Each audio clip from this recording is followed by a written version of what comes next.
Okay, Tov, everybody. I know there'll be other people joining us as we move along. We're going to get started.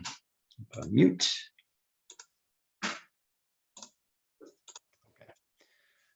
We are in the middle of chapter 11, and we will be for quite some time. And where we left off last week was an introduction to the first part of what he calls the Hamadraga HaShalishit. In this booklet, we're going to be on page, I think, 60, page 60. And wherever other printing you have, it's the paragraph that starts with the words Hamadraga HaShalishit, or the third level, third topic we're going to talk about. And we gave a brief introduction last week. I read through and translated some terms that may have been new to some of you. I'm going to start again from there, but not go into the same depth. We have one topic today, at least, and I'm hoping I get to the second topic. Each one of these is just great, but we'll see where we go. Okay, so again, Hamadraga HaShalishit, Achar Gazel V'Arayot Ve'inyan HaChemda. After having spoken at length about theft and arayot, which we did not get into, the next topic, he says, is Isur HaMa'achalot, things that we're not allowed to eat. And he gives us some examples. Sorry. I also want to say that today the learning, as always, is Le'ilu Nishmat Avigdor Avram ben Rachalea Moshe Tzvi. And also, we want to wish a refuah shlema and learn for the refuah shlema Palel Miriam Bat Rivka Nechamat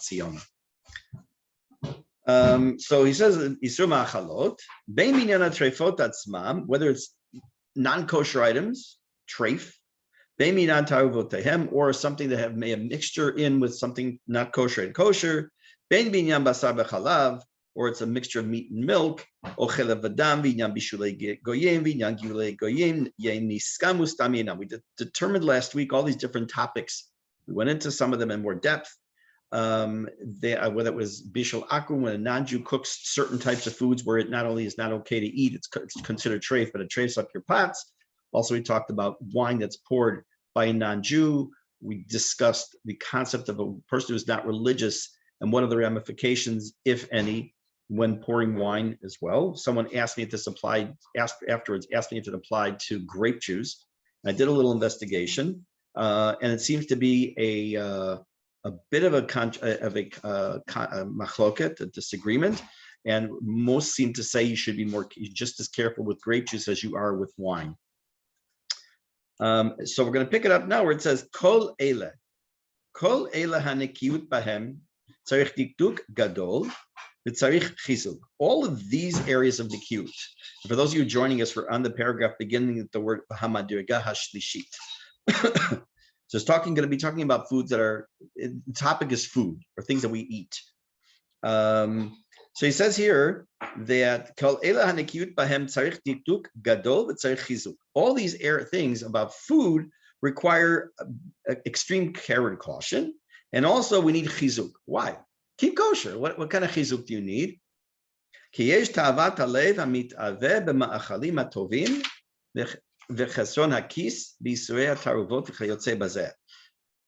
tend to justify again to ourselves things. We trick ourselves, we fool ourselves. Look, it has a hechsher. I'm sure it's okay. A little pig with a K in it is not kosher. I hate to tell you. Okay, I used to talk about last week I talked about the EEI, that everyone eats it. There's the other one I call the Chazer K, right? The Chazer K means it's treif chazer. But somehow a person says, look, it's a chocolate bar. What could it have? It doesn't have pig fat in it. What can it be? When we start to justify things, you go to a place that has hashgacha. I'll give you a true story. This is before we met Aliyah. Years before we met Aliyah, I was in the old city eating a hamburger at some restaurant outside the old city. And I had looked at the te'udah, but I was not savvy enough to really read it, I guess. And someone passed by, no one I knew, happened to have been a guy learning Yeshivat HaKotel. He didn't know me. He says, look, you don't know me, I don't know you, but I will just tell you that my Rosh Hashiva said that it's better you eat a pork sandwich than eat at this restaurant. So I put the food, actually I threw the food in the garbage. I walked into the restaurant, and looked at the Tudah. I said, okay, now I understand. Okay, it was like, Joe's Garage and Kashrus kind of thing. So you got to be careful. And when a Tudah is out of tokef, if it is photocopied, all kinds, you got to look for these things. There are certain institutions where I will not mention any names right now, because I'm being recorded, but you can always ask me afterwards. Especially when you go in the shuk, there may be some place that sells cheese, for example, that as of quite a while back, I know had no hashgacha. They did sell non-kosher cheese, but the guys behind the counter wear big black kippot. So I've had people say, but they wear kippot. Means nothing. A kippah means nothing. Tzitzit means nothing. Wearing tefillin while you're selling means nothing. In other words, you have to be very careful of what you're doing with and not try to deceive yourself and saying, I'm sure it's okay. Or there's a rabbi's name on it. I'm sure I never heard of him, Rabbi Thompson. I'm sure there's a Jewish Rabbi Thompson. Let's just make that up. How about Rabbi Christian? Look, so he'll burn, not me, right? Okay, you hear things like that. So we know, that the rules of kashrus are not 1 or 2 pages long. They're very in-depth. There's a lot to know, but you don't have to know everything. The truth is you don't. You just have to know when there's a problem to ask a question. And not just the idea of you stuck your chalavi spoon into your bisari pot, which is an obvious question, but other areas too, which may come up and say, oh, I never thought about that, to at least become somewhat more knowledgeable, to at least recognize there's a question. You don't have to know the answer, but you have to at least know that there's a question. A person who is lenient when he should have been more careful and more machmir, he's destroying his neshama. We're going to see, what does that mean? Okay, we understand in general, you do an avera, okay, but what does this mean? It's the first time he's using this expression so far in the book. By the way, those of you who learn Tanya with me, you'll know that what we're going to talk about in a couple minutes ties into what we talked about last night. It also says in Sifra, you should not become tameh from them, and you would become tameh. I'm using the term just in Hebrew right now. Why? We'll see. If you become tameh by eating non-kosher, you yourself will become tameh. What does that mean? Hainu ki hamachalot ha'asurot machnisim tuma belibo v'nasho shel adam. The tuma seeps into the person, into his neshama, ad shekedushato shel hamakom baruch hu mistaleket umitracheket mimenu.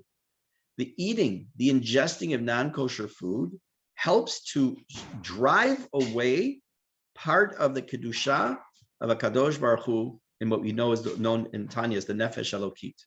Kind of scary stuff, but it goes even further than that. Let me read the rest of this paragraph and kind of maybe wake you up a little bit. Not you, but everybody, all of us. I'm going to read through, translate real quickly, and go back to it. As it also says in Gemara and Yoma, benit meitam bam. What does it mean, benit meitam bam? Al tikre benit meitam, ele benit tamtem. What does that mean? Benit tamtem. Sha'avera mitamtemet libo shel adam. When a person does an avera, when a person does a sin, what it does is it stops up, it blocks the person's heart. Again, I'll come back to that. Ki misaleket mimenu hadeya amitit. Because by doing that, ingesting the non-kosher food, or sorry, in general, doing an avera, but in this case, eating non-kosher food, what you're doing is you are removing the true knowledge the person has. And again, we know that deya refers to connection to Hashem. And the ruach, the spirit of intellect that he's given to us.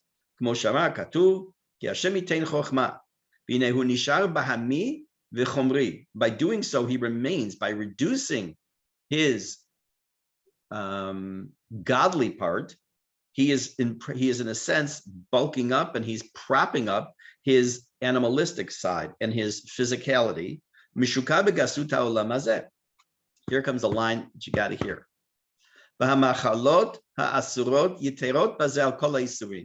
Eating non-kosher, there's no difference between eating.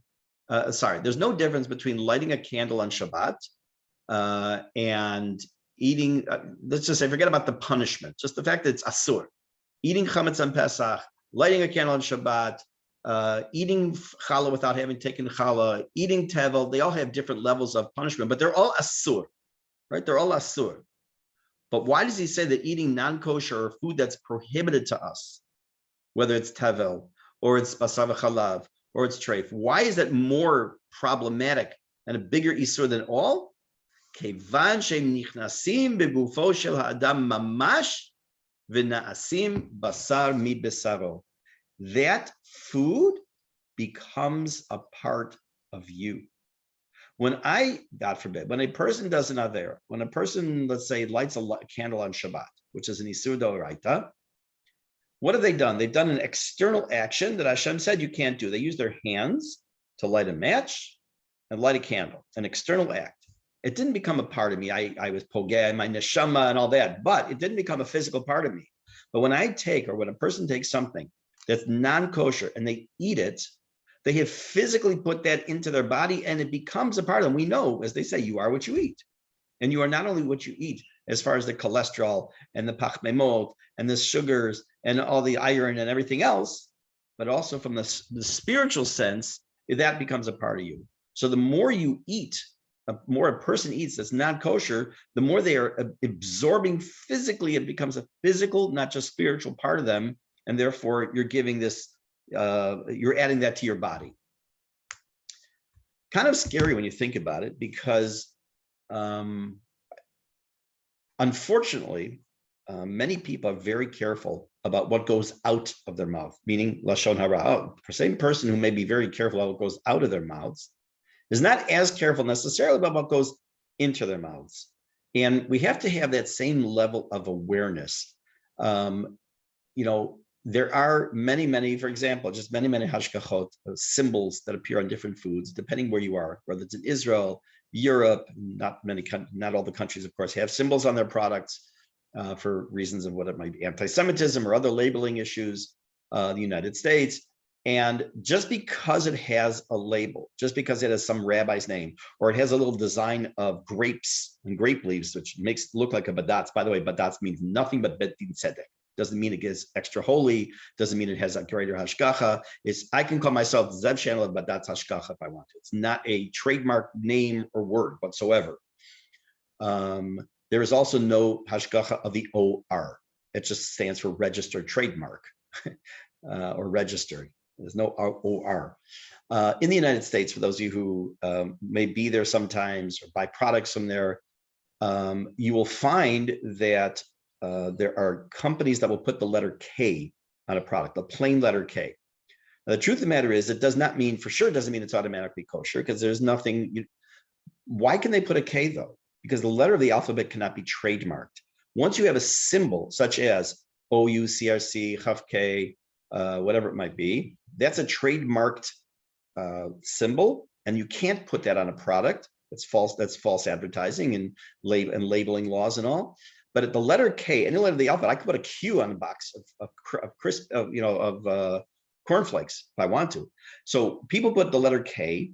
Companies do. Sometimes it is okay. You'd have to know who's behind the K. So why would they not put the symbol? Because some companies don't want to have that so obviously out there for some of their clientele who may not be too happy of having a kosher symbol, but they are willing to pay for cautious or supervision and put some marking on there that people can know. So the bottom line for this is be very careful, be very aware of what you are ingesting, as just as much as you are trying to be aware and careful about what you say with your mouth as well. Let's do another paragraph on this topic, but it needs a little explanation of one part of it. Before I got married, I was learning, besides learning the halachot of shechita, which they don't teach anymore when you get slicha for the most part, but still in my time, they were still teaching it. We visited a slaughterhouse with my class, my shir, and I was fascinated. And I decided I wanted to learn how to shecht. And I went out, I started learning, I was practicing, I was learning on all different types of animals. And one of the basic rules when it comes to a behemah, like such as a cow, a bull, as opposed to poultry, is that the kanen veshet, the windpipe and esophagus that are in the neck, they have to be, when you do the shechita and you cut them with the knife, the majority of both of them have to be cut in order so that they should be kosher. If you only nick it, that's not sufficient. It has to actually be cut, the majority. It doesn't have to be completely severed, but it has to be cut. Why am I telling you that? So let's take a look at this, this here. In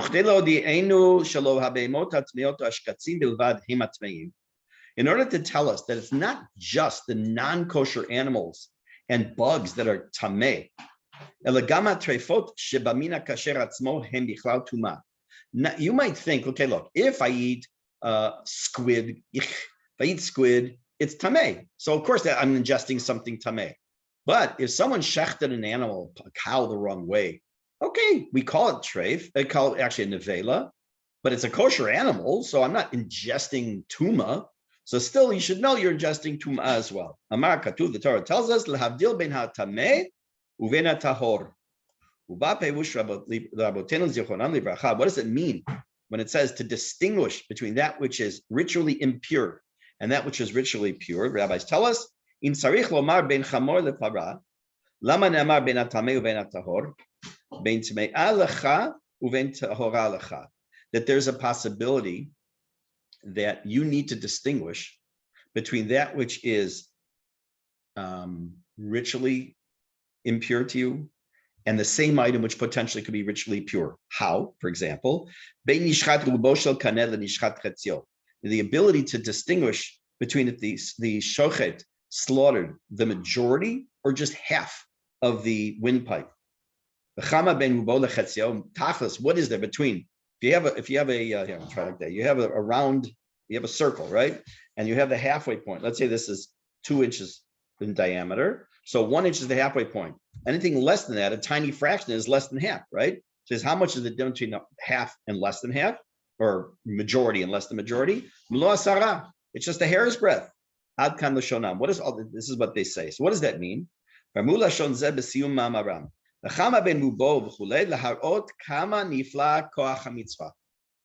This is telling us and showing us the power of a mitzvah. That it is a hair's breadth that distinguishes between not just kosher and treif, but tameh and tahor, between ritually pure and ritually impure. I want to read something to you from Avi now, which is something that I think we all at least intellectually know, but I'd like you to hear what he says. The average person cannot really grasp this idea of this daikanut, okay, you have this animal, you have the kana and the veshet, and you only cut half instead of the rove, the majority of the kaneh, the windpipe, the animal's not kosher, and if you were to eat it, you've ingested tumah. The majority of people can't conceive of that idea. That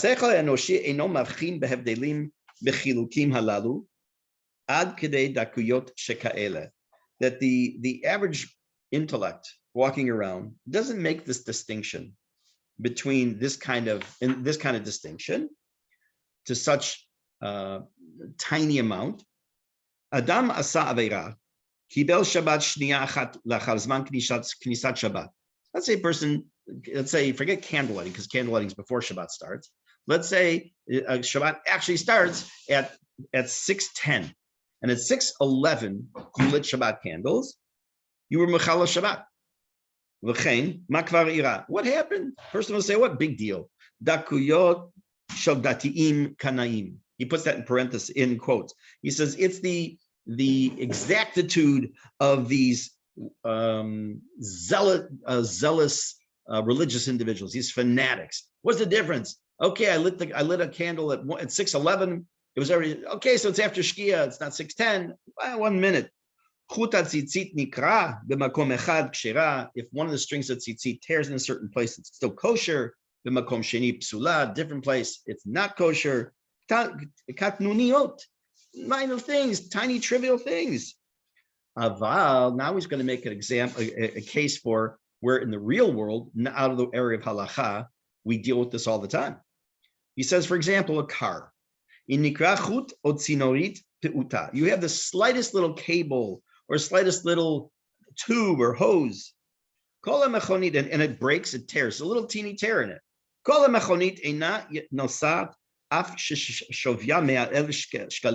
It could be a 100,000 shekel car, but if you have an air hose that sprung a little teeny leak, and now it dies on the bagan, obviously it's going to be in rush hour and in the inner lane because it always happens that way. That's the way it works. But it's a tiny little hole. So what? This 100,000 shekel car doesn't move. A small little cable, not even worth even a wire, not a cable, a wire that's not even worth a penny. It's torn. and the mechonit, the car, is silent. Adam mile kartis payis. What if a person filled out a lotto ticket? And you got all the numbers right, every one except one. Instead of a 12, you wrote 13. And if you had written 13, you would have won 100 million shekel. Instead, you walk away with a few dollars. He almost won. Just one number. Made the difference between that and the whole and in his entire world. What's he saying? So when it comes to religion, where people always will, I don't like to use the term, but we'll say throw stones. Like, oh, come on, give me a break. What's the difference? Right? It's just 1 minute into Shabbat, or it's the majority of the Kaneh, it's the half the Kaneh. Who really cares? So I may have told you this example I gave before. This is not my original thought, but I think it really points this out. I've had the discussion many, many, many times, especially with teenagers in school, sometimes with younger kids, about how halakha is very exacting. And very often you get, this is pretty much what he's talking about here, very often you'll get pushback and say, it doesn't make any sense, it doesn't make any sense, what difference does it make? So first of all, we have to know lo bashamayim. What does that mean, lo bashamayim? Torah tells us the Torah is not in the heavens. For example, there is on the shel rosh and the shel yad, on the tefillin, they're supposed to be square. Now, halachically, that means if it's, make up a number, it's supposed to be 2 inches by 2 inches by 2 inches, then that's what it has to be. It has to be perfectly square. But you do not have a chiyuv to go and buy yourself a micrometer, which is something that measures up to 1,000th of an inch, which I actually know how to use. Don't ask me why. And measures the squareness of that. Why? Because lo bashamayim hi.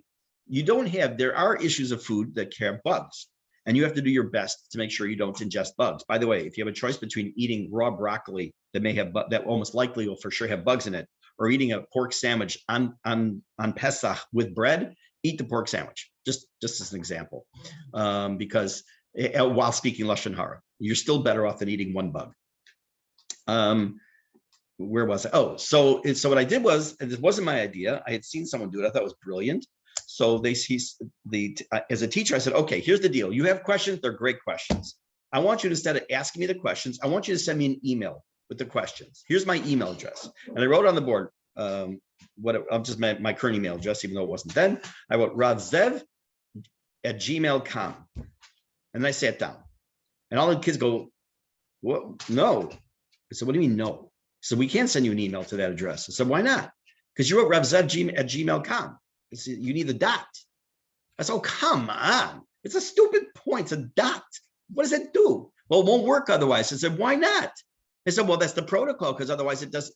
I said, and almost always kids go, oh, I get it. Meaning what we see as daikanut and kanaut and or exactitude and trying to be like perfectionist and all, there's a protocol, right?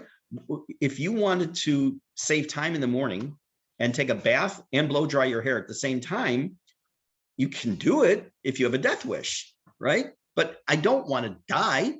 Yeah, but I want to save time. I want to blow dry my hair and I want to have my feet in the water. Okay, good luck with that. Just let me know where to send the flowers.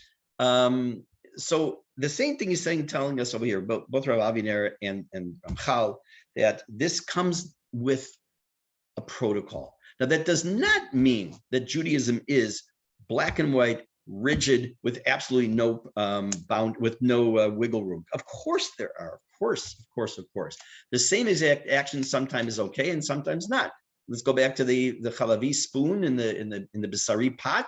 Depends what the food was, depends this amount of food, depends when it was last used in the pot. The pot was used. So there's a lot of different factors that come in. Are there things that are black and white? Of course. Are there things that are called lechatchila and b'di'avad, also pronounced in yeshiva school as b'di'avad? Yes. What does that mean? The best way to do it is X. But if you did it this way, or you have no other choice, then you can do it that way. And it also counts. So I have a friend, I actually reminded him of this story of a couple of years ago. He does not remember saying this. When I was learning in high school, there was a teacher who was teaching us the halachot of mezuzah. And he told us the halacha is that if you open your mezuzah cloth, by the way, the mezuzah is what's inside of it. Actually, it's not. The doorposts are called the mezuzot, but we colloquially call that little thing you use, the case of the mezuzah. Okay, so the cloth that goes inside of it, for Ashkenazim, For sure for Sfaradim, but for Ashkenazim, b'diavad, if you have what's called seed or whitewash on the cloth and then the writings on that, b'diavad, it's okay. But lechatchila, you don't go out and buy mezuzot that are written that way.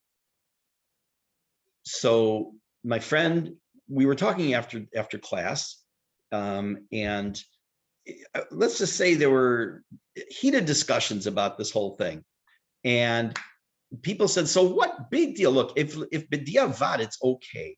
Why should I take my mezuzot off the door, and check them to see if they have the whitewash? They don't. If they're already fine. And he got really, I understand, we were only like 16, 17 years old, but somehow he got really into it.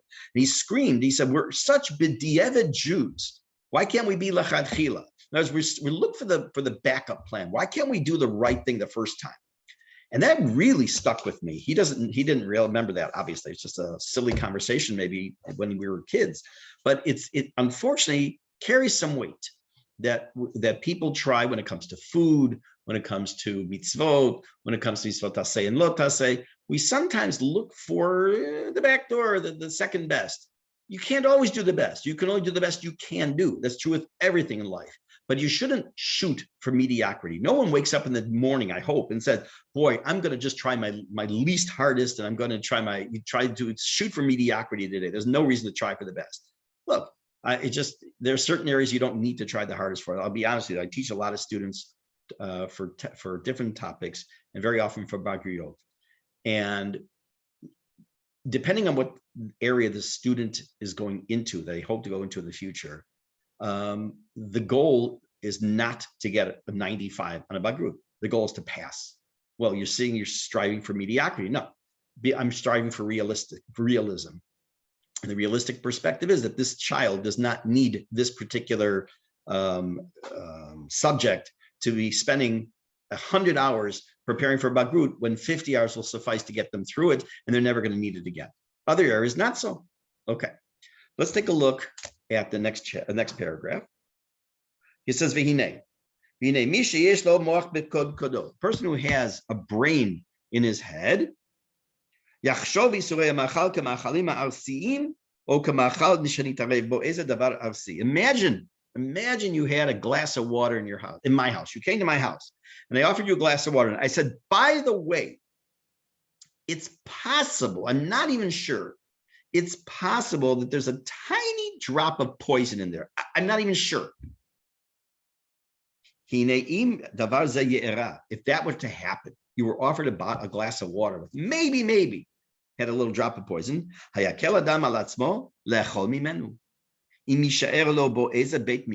you had the slightest doubt, do you think you would drink from that water?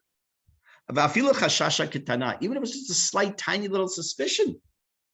Of course he wouldn't be makel. So, look, he wouldn't say stuff like, well, it's probably batal b'shishim. I'm sure it's okay. The rabbi blessed it, right? All these shtuyot. You wouldn't. And if he does, he would be known just as an absolute complete fool. By the way, if I'm not mistaken, there's only one area of halacha where it says that if you do, you're supposed to do X, and if you do Y, you're called a shoteh. Anyone want to guess what that is? Or maybe knows? Only one area that I know. It specifically calls you a shoteh, a fool. It's worth 50 points on the final. The answer is, I'll take Sukkot for 100. If the halacha says that when you're eating in the sukkah, it starts to rain, then you're patur from to the point where it says that your pea soup would start to become like gross. You wouldn't want to eat it. You go in the house, and if you continue to eat in the sukkah, you're called a shoteh, a fool. Okay, so just mentioning that. In Cain, no, sorry, skipped. He says, as I told you, there's no difference between the foolishness of thinking you're going to drink a glass of water that might have a drop of poison relative to the idea of eating something that is poisonous in a spiritual sense, i.e. non-kosher. In Cain, if that's the case, who in their right mind would be willing to be lenient in the case of a potential of a suspicious item, shel isur im baal sechel, if he's intelligent.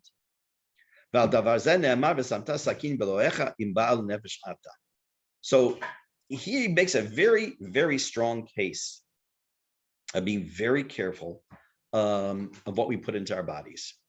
If you ask the average religious Jew, do you keep kosher? The answer is yes, and that's the obvious answer. If you were to ask the same person, are you 100% sure? No one can be 100% sure, but are you careful all the time?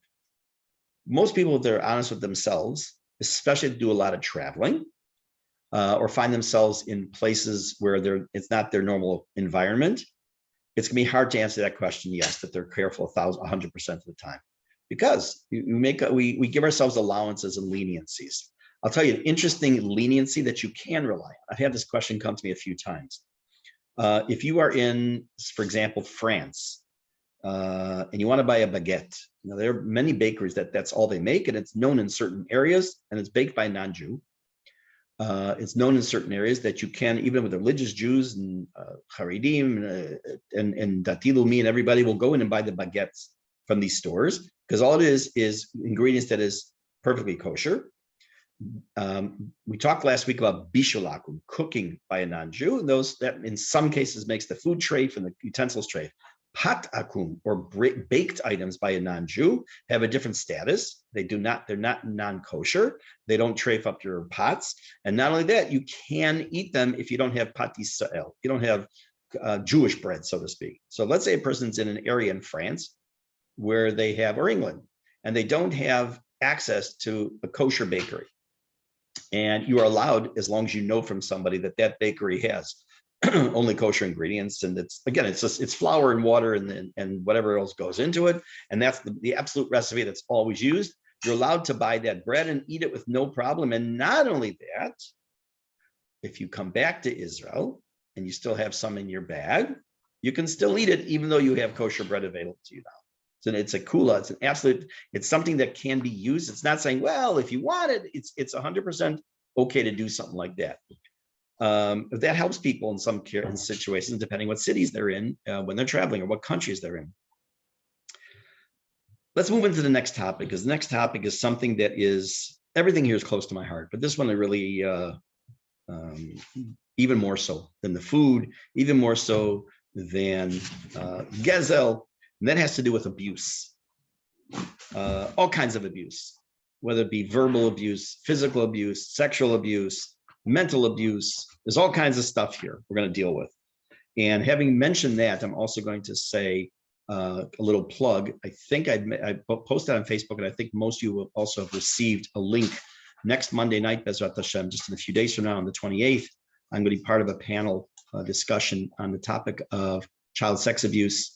This is not my first rodeo, unfortunately. I've been dealing with this for over 20 years in different capacities.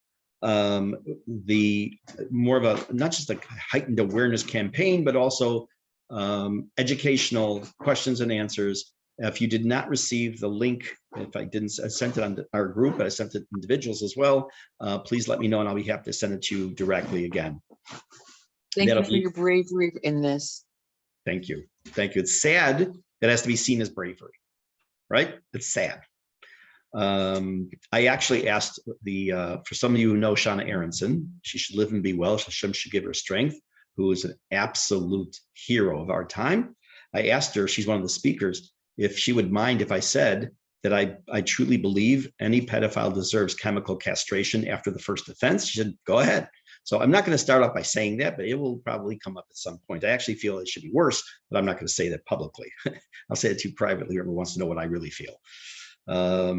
So let's talk a little bit about this kind of abuse, because there are things that we do that we don't even realize that can be considered abusive. Okay, remember this whole chapter, Yud Aleph, is dealing with Nikiyut. The idea that we know the big stuff, but it's the little things that get us tripped up. For example, I know that I'm not allowed to come over to you and say to you, you are the stupidest person I've ever met. I don't understand. How do you even go get through your day? That's verbal abuse. That's an example of something. But let's say, I'll give you a personal example. My sister is like 2 feet tall. No, she's like 4'10". She's really a little short thing. I used to call her shrimpazoid or stuff like that. And one day she told me she doesn't like it. I thought she wouldn't mind, but we were kids, even teenagers, maybe even beyond teenagers. And she said, I don't like when you call me that. Halachically, I can't call her that anymore. When you call someone a nickname they don't like, call like the 4 eyes, that kind of stuff. If it's a joking around nickname and the kid or the person, the adult doesn't mind, that's fine. But if there's any hakpada, the person just doesn't like it, it is asur. It's no different than calling that person in publicly a stupid idiot. Same problem. Another case, and we're going to get to these in the book and in one text I'm going to show you, but one I don't want to forget, because this one is very common, sometimes by adults, but definitely more so by kids. And that is goofing around by taking something that belongs to somebody with the intention of putting it back.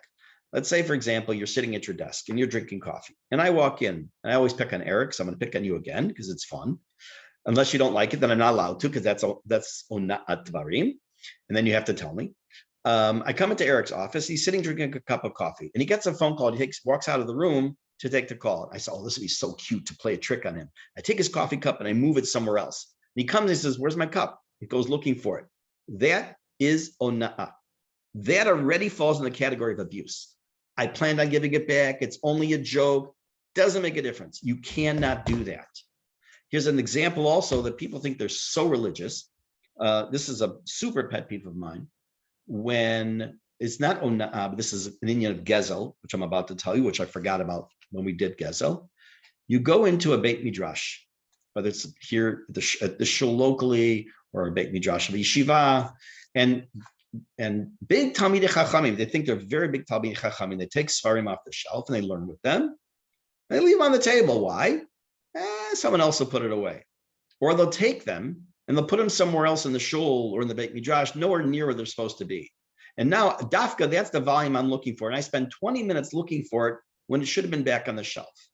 That's gezel zman. When a person does, he doesn't do it on purpose. He just does it because he thinks he's more important than somebody else. And yes, that's my bias. And someone else will clean up his mess. But when you do that, let's say I'm using this sefer and I picked it off of shelf number 1 and I put it down by shelf 57, on the table, and I just leave it there because someone else is going to get it. And I'm looking, and someone else comes along and they're looking, where's that book? I need it. And they're wandering and looking, and finally they find it. All the time they spent looking for that book was gezel caused by me by leaving the book in the wrong. Now, if I put it in the wrong place by accident, I tried to put it in the right place, that's a mistake. But if I dafka leave it on the table and cause someone else to go looking for it for a period of time, that's gezel zman. That's the point of this chapter, that we have to be very careful about everything we do. Now, we're not going to be able to do that at all times, but we have to at least be aware of what we have to look for. Let's read one more paragraph. He says,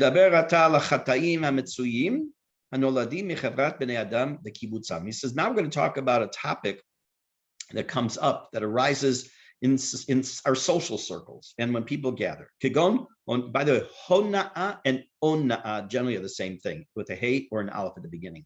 Hona'at dvarim, which is verbal abuse, or it's more than that, we're going to see. Halbanat hapanin, embarrassing somebody. Hachshalat ha'iver be'etza. It says lifnei iver lo titein michshol, which literally means, obviously, do not place a stumbling block before someone who is blind. But it also means in other cases. Let's say, for example, I know that a car that someone's selling is not the greatest. And you ask me, hey, what do you think of that car? So, great car, great mileage, or kilometerage, and boy, he really takes good care of it. That's also rechilut, sina, unikima, tattletaling, hatred in your heart, nikima, taking revenge. The reason I'm not going to go further in this paragraph today is because next week we need to go through what these are a little bit more in depth. Right now I'm just translating. Taking revenge, shavuot. I'm not talking about the holiday. We're talking about making promises or oaths. Dvar sheker v'chilul Hashem, lying and making chilul Hashem. Who can honestly say they have never done any of these things? By the way, he sets the bar, and I told you this in the beginning, super, super high. He doesn't. Hashem does. We can do our best. We need to strive for the best we can do. We cannot say it's all, there's no such thing as all or nothing. There's absolutely no such thing in Judaism. we have to at least try our best. So when we go through this and you say, man, that's something I really do, I got to be careful about. Okay, then you change that. But you're not going to wholesale change everything in one day. Who can say that they're nikim from this? Tahavti me'ashma bam ki anfehem rabim, because there are many permutations of these averot. V'dakim ad ma'od, in a very fine line. Asher hizahev bam torach gadol, because it requires a lot of effort. So therefore, most people cannot necessarily say, I've never done any of that. It's too easy to mess up on these things. His job is not to say, you bad boy, you bad girl. His job here is to tell us, dear sir, dear ma'am, you got to be a little bit more careful. Here's what you have to watch out for. Okay, so next week, Bezrat Hashem, same bat time, same bat channel. We're going to continue in depth on ona'ah/hona'ah. We'll talk a little bit before we go further about this paragraph of some of the terms. So we know there are terms we use. It's rechilus. Okay, but what does that really mean? What is nikima? What does it mean to take revenge against somebody? So we'll talk about some of these in depth, and then we're going to continue on the topic of ona'ah or abuse next week, Bezrat Hashem. Have a wonderful day, everybody.